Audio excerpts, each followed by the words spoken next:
আসসালামু আলাইকুম। মাতৃজগৎ টিভির সংবাদে সবাইকে আমন্ত্রণ জানিয়ে শুরু করছি আজকের সংবাদ। সাথে আছি আমি উম্মিহানি।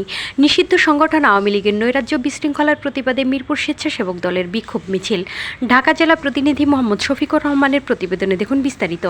নিষিদ্ধ সংগঠন আওয়ামী লীগের দেশব্যাপী নৈরাজ্য বিশৃঙ্খলা অপপ্রচার জনমনে অস্থিরতা সৃষ্টির প্রতিবাদে রাজধানীর মিরপুরে বিক্ষোভ মিছিল ও প্রতিবাদ সমাবেশ অনুষ্ঠিত হয়েছে।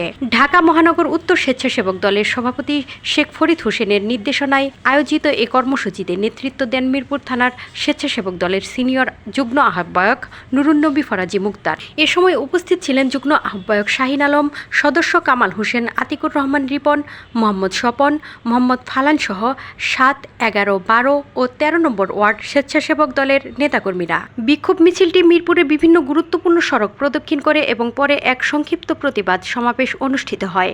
সমাবেশে বক্তারা বলেন, দেশের বিরুদ্ধে ষড়যন্ত্র, অস্থিতিশীলতা সৃষ্টি এবং সাধারণ মানুষের শান্তিপূর্ণ জীবন ব্যাহত করার যে কোনো অপচেষ্টা জনগণ রুখে দেবে। যারা রাজনৈতিক কর্মসূচির আড়ালে বিশৃঙ্খলা ও নৈরাজ্য সৃষ্টির চেষ্টা করছে তাদের বিরুদ্ধে জনমত গড়ে তুলতে হবে।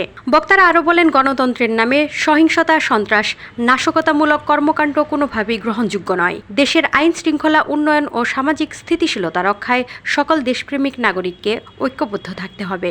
নেতৃবৃন্দ তাদের বক্তব্যে বলেন, স্বেচ্ছাসেবক দল সবসময় জনগণের পাশে ছিল এবং থাকবে। জনগণের জানমাল রক্ষা, সামাজিক সম্প্রীতি বজায় রাখা এবং দেশের বিরুদ্ধে যে কোনো ষড়যন্ত্র মোকাবেলায় নেতাকর্মীরা অতীতের মতো ভবিষ্যতেও রাজপথে সক্রিয় থাকবে। তারা আরও বলেন, অপপ্রচার, গুজব এবং বিভ্রান্তিমূলক তথ্য ছড়িয়ে দেশের অস্থিরতা তৈরির চেষ্টা করা হচ্ছে। এসব অপচেষ্টার বিরুদ্ধে জনগণকে সচেতন করতে হবে এবং সত্য তথ্য প্রচারে সবাইকে এগিয়ে আসতে হবে। সমাবেশে নেতারা দেশ ও জাতি কল্যাণ কামনা করে বলেন, একটি শান্তিপূর্ণ, সমৃদ্ধ ও গণতান্ত্রিক বাংলাদেশ গঠনে সবাইকে নিজ নিজ অবস্থান থেকে দায়িত্বশীল ভূমিকা পালন করতে হবে।